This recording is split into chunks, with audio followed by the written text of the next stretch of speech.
Bismillahirrahmanirrahim. Assalamualaikum warahmatullahi wabarakatuh.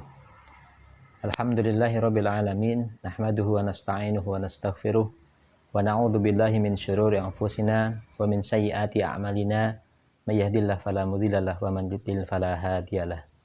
Asyhadu an la ilaha illallah wahdahu la syarikalah, la nabiyya wa la rasula ba'dah. Alhamdulillah, bersyukur kepada Allah, kita jumpa lagi di pembahasan series ternyata. Kali ini kita akan berbincang terkait salah satu surah yang ada di dalam Al-Quran, tepatnya yang ada di dalam juz ke-30 surah Al-Fil. Tentu kita semua sudah hafal dengan surah Al-Fil. Surahnya tidak terlalu panjang. Selama ini kita memahami bahwa di dalam surah ini ceritanya adalah berkaitan dengan adanya tentara Abrahah yang akan menghancurkan Ka'bah. Kisah ini bermula ketika orang-orang Nasrani yang ada di Yaman kala itu dijajah oleh seorang raja namanya Zunuwas. Zunuwas ini membakar orang-orang Nasrani ke dalam parit yang besar. Ada ribuan orang dibakar di situ. Nah, salah satu yang selamat, orang Nasrani yang selamat dari pembakaran itu adalah Daus, atau juga dikenal dengan Zu Sa'labain. Dia meminta pertolongan kepada Raja Najasyi yang ada di Habasyah. Kemudian Raja Najasyi ini mengirim dua panglimanya. Akhirnya Raja Zunuwas itu bisa ditumpas oleh dua panglima, Aryad dan Abrahah. Nah, sejak saat itu di zaman ini akhirnya ada dua orang yang akan segera memimpin. Tapi akhirnya kedua panglima ini tidak bisa berdamai. Keduanya menginginkan kekuasaan yang penuh di negeri Yaman. Akhirnya keduanya ini bertarung. Karena kalau bertarung sesama pasukan nanti bisa habis semuanya. Akhirnya mereka berdua sepakat untuk bertarung. Siapa yang menang, dia yang akan memimpin negeri Yaman. Nah, ternyata ketika terjadi pertempuran, duel, itu Abrahah hampir kalah. Nah, mengetahui hal ini, salah satu mantan budak Abrahah ini berlaku tidak adil. Dia kemudian membantu Abrahah dan akhirnya Abrahah yang menang. Nah, sejak saat itu Abrahah memimpin negeri Yaman. Berita ini terdengar oleh Raja Najasyi yang ada di Habasyah. Dia murka, bagaimana mungkin panglima yang diminta untuk membebaskan negeri Yaman karena kekejaman Raja Zunuwas malah bertikai. Akhirnya Raja Najasyi ini punya keinginan untuk menumpas juga ini si Abrahah. Tapi Abrahah mengirimkan berbagai macam cenderamata, harta benda. Kemudian dia memohon ampun kepada Raja Najasyi agar tidak sampai membunuh dirinya. Dia juga memberikan tanah yang ada di Yaman dan sebagian rambut yang ada di ubun-ubunnya, karena Raja Najasyi ini bersumpah dia akan menginjak-injak tanah Yaman dan akan membunuh dirinya.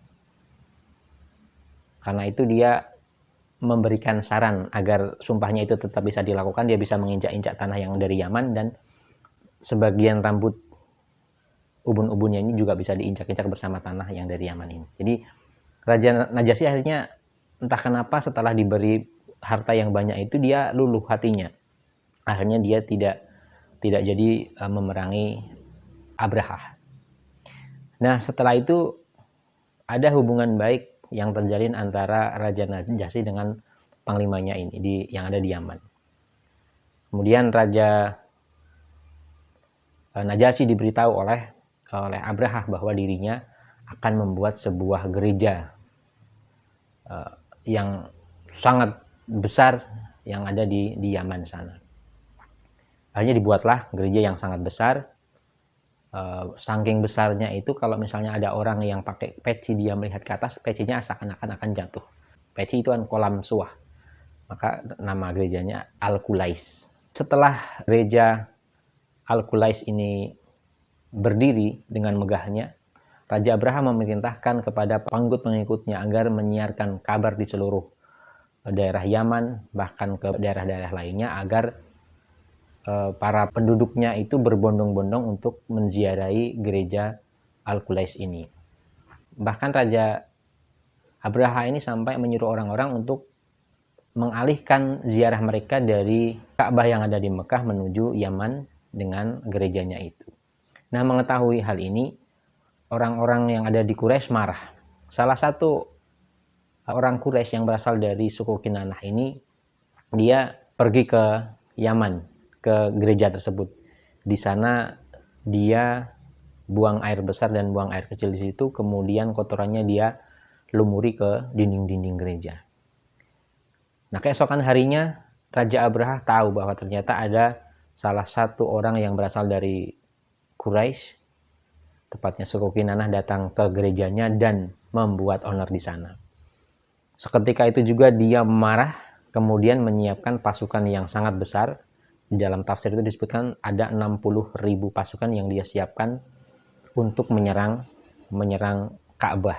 Dia ingin Ka'bah ini dihancurkan agar semua orang yang akan berziarah, akan beribadah, bisa langsung ke Yaman, ke gerejanya. Dia juga menyiapkan gajah-gajah yang besar. Ada satu gajah besar yang dihadiahkan oleh Raja Najasyi untuk mendukung rencana Abraha untuk menghancurkan Ka'bah. Gajah ini diberi nama Mahmud. Ada yang mengatakan selain Mahmud ini ada juga gajah pengiringnya, ada 8. Ada juga yang mengatakan jumlahnya 12. Intinya pasukan ini sangat besar. Pasukan yang akan menyerang Ka'bah ini sangat besar jumlahnya.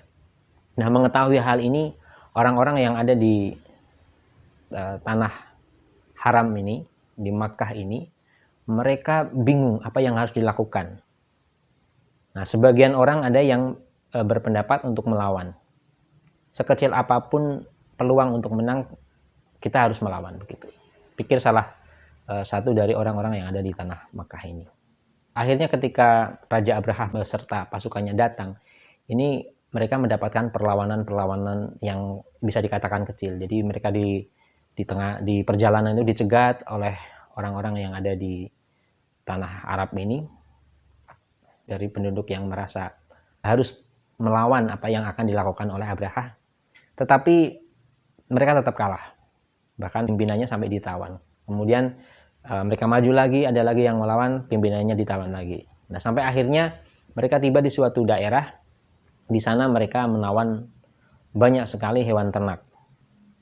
Nah, saat itu, termasuk saat itu yang ditawan, bukan ditawan, yang saat itu dirampas ternaknya adalah milik kakek Nabi Muhammad SAW, yakni Abdul Muthalib. Beliau, untanya sebanyak 200 ekor itu dijarah oleh para tentara Raja Abraha. Nah, mengetahui hal ini, kakek Nabi ini mendatangi Abraha. Nah, ketika proses datangnya kakek Nabi ini kepada Raja Abraha, itu dia begitu takjub. Jadi ketika melihat dari kejauhan sosok Abdul Muthalib ini, dia sangat kagum.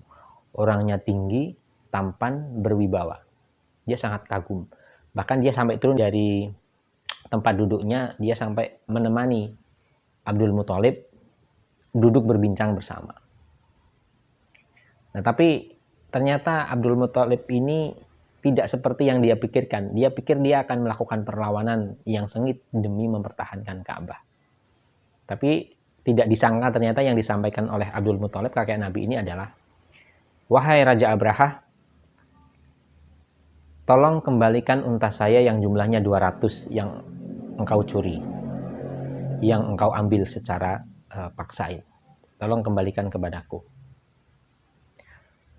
Mengetahui permintaan ini, Raja Abraha begitu terkejut. Dia kaget. Bagaimana mungkin ada seorang pemimpin kaum, dia datang untuk menemui dirinya hanya untuk masalah remeh menurut dia tentang 200 ekor unta yang dia jarah. Kemudian Abraha mengatakan, Anda hanya menanyakan tentang 200 ekor unta ini?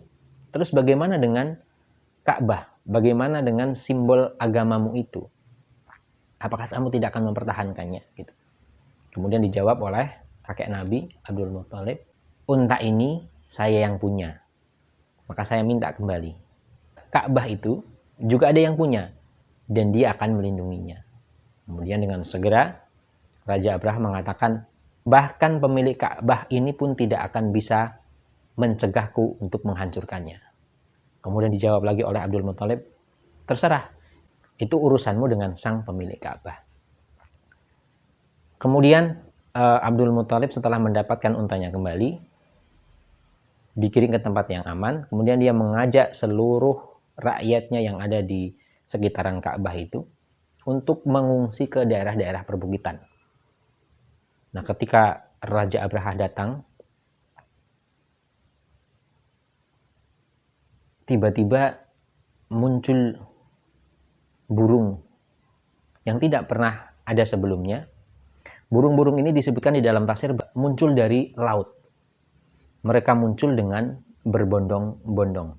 Disebutkan kalau di dalam surah Al-Fil itu, A'udzubillahi minasyaitonirrajim, Alam tara kaifa fa'ala rabbuka bi ashabil fil, alam yaj'al kaidahum fi tadlil, wa arsala 'alaihim tayran ababil, tarmihim bihijaratin min sijil, faja'alahum ka'asfim ma'kul.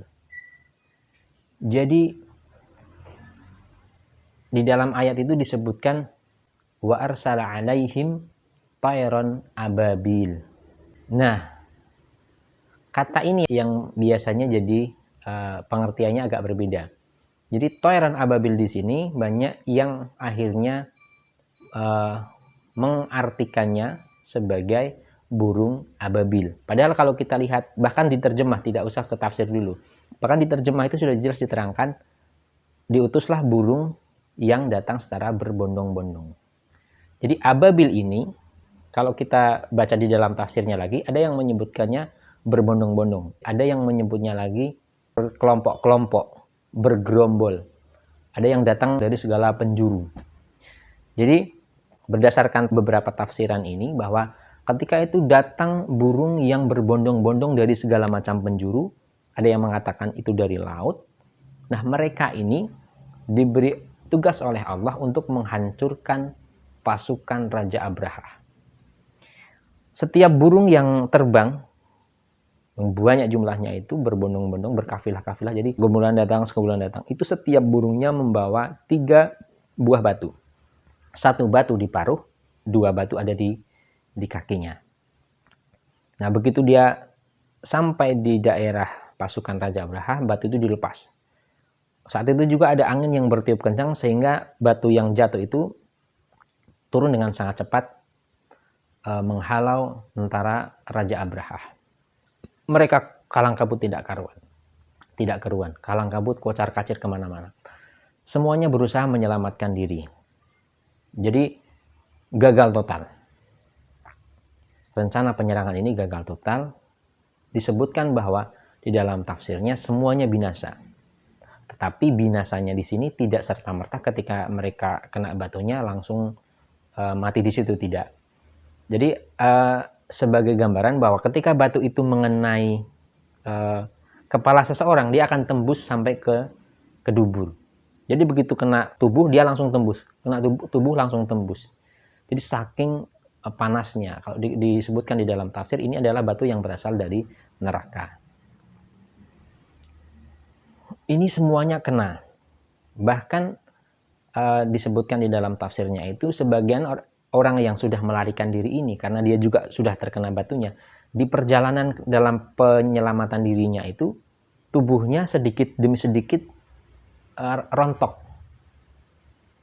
Jadi kayak daun berguguran tuh, tangannya rontok, jari-jarinya rontok, terus sampai akhirnya dia meninggal di perjalanan. Termasuk Raja Abraha. Raja Abraha ini dia bisa melarikan diri bahkan sampai di San'a, di Yaman juga.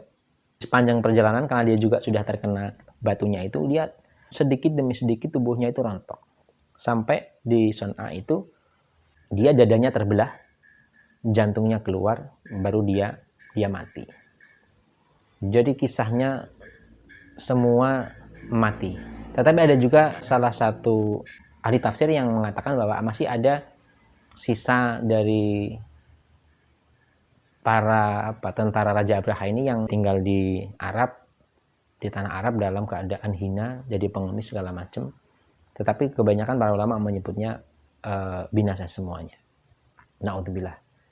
Jadi ada beberapa pelajaran yang bisa kita ambil di sini, bahwa ketika memang kita sudah berusaha untuk menghalau hal-hal yang akan menghancurkan agama ini, ada perlawanan sedikit demi sedikit, tetapi ketika memang sudah mentok, tidak mungkin lagi bisa melawan, ya kita serahkan semuanya kepada Allah, sebagaimana tadi yang disampaikan oleh Abdul Muthalib, karena sudah ada beberapa kabilah yang mencoba memberikan perlawanan tetapi pasti selalu kalah, dan karena jumlahnya juga tidak seimbang, maka di tengah-tengah ketidakberdayaan ini justru Abdul Muthalib menyerahkan semua itu kepada Allah Subhanahu wa taala. Bahwa ini adalah Baitullah, ini adalah rumah Allah, maka kalau kami tidak bisa lagi menjaganya, maka kami serahkan kepada sang pemilik rumah. Dan ternyata benar, Allah mengirimkan burung yang berbondong-bondong. Jadi yang kedua hikmahnya bahwa ababil itu bukan nama burung. Ababil itu adalah keterangan sifat dari burung yang datang itu. Jadi sifatnya mereka berbondong-bondong, berkelompok-kelompok. Mereka datang dari segala penjuru arah. Terus disebutkan juga dia datang dari laut membawa 3 batu. 1 di paruh, 2 di kaki. Itu saja. Jadi sekali lagi, ababil itu bukan nama burung. Dia adalah keterangan dari apa yang dilakukan oleh si burung. Dia datang dengan berbondong-bondong. Sebagaimana di pembahasan sebelumnya bahwa Raqib Atid itu bukan nama malaikat, tetapi dia adalah